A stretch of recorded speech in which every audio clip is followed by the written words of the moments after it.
Hello YouTube. In my last video I talked about my drip irrigation system that I put in for my vegetables, and I thought, it's pretty easy to put together, but I thought, maybe do an instruction video for somebody who's thought about it and maybe thinks it's pretty difficult to do, so I'll show you how easy it really is. Basically, just start out, get one of these little splitters here, and all this does is turn your one outlet from the house into two lines. That way you can still have a hose when you need it and have your drip irrigation. I'd have to sit here and go back and forth and constantly unscrew and rescrew stuff from the wall. It makes it a little bit easier, a little convenient. Then next thing is your timer. You can do it without the timer and just come out here and manually turn it on and off right here. But this timer makes life a lot easier. I set mine to run every 12 hours for 2 minutes. And I'm thinking next year actually let it run once a day for 2 minutes, and then during the really hot months like July and August, I'll go ahead and put it up to 2 minutes. And this thing is real easy to set. You just have one dial for how long you want it to run, one dial for how often you want it to run, and that's easy. Just turn it and adjust it. Then you have your main line that you're going to run to push your water out across your garden. This is a 1/2 inch line, and then you have to get your little coupling here to go on the end to screw on to your timer here. But this is real easy, self-explanatory how you put that on. But anyway, you run your main line through your garden wherever you want it. I had all my vegetables in the side yard last year, so I ran along the wall, then back between the shed, and it goes along our house, and then along the back wall, and then back along the neighbor's house, and then comes around and it ends right here.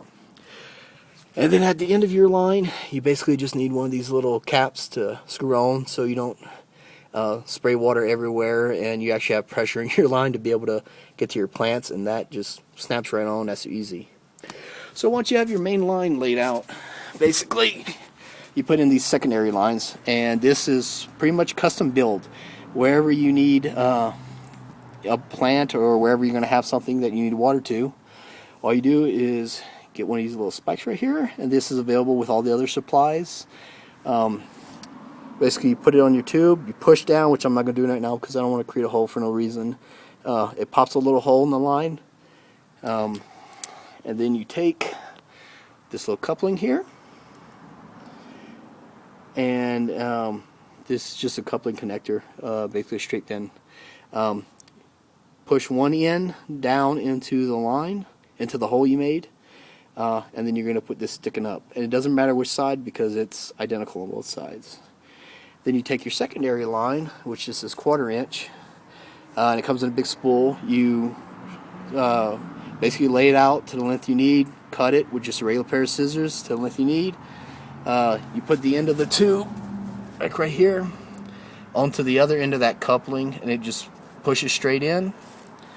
The other end of that line, you're going to put whatever emitter head you need, and there's different types of emitter heads that are available, and I just use these kind of multi-stream drippers is what they're called.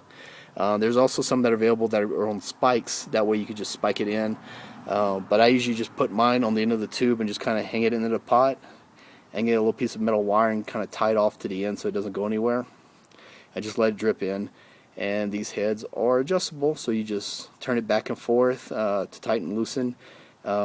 So you have different plants that require different amounts of water. So your really thirsty plants, you can open this thing wide up, give it a ton of water. Your other plants that don't need so much, or really don't like a lot of water, you can tighten it up and give it the bare minimum, or anything in between. There's also these little spikes that are available, so if you're doing like across a bed or something like that, and you're worried about your lines getting kind of drug around, you just spike that right over your tube, holds it down, easy to do.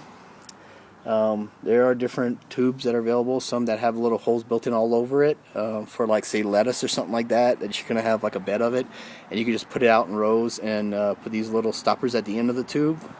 Same thing, everything just kind of snaps together in the system. Put that in the end to stop the water from spilling out and keep your pressure on the lines. And that is pretty much it. It's that easy. And like I said, you just custom build it as you go. You snap in your lines wherever you need them, drag them out to where you need them, cut them. You customize as much as you want. And that's it.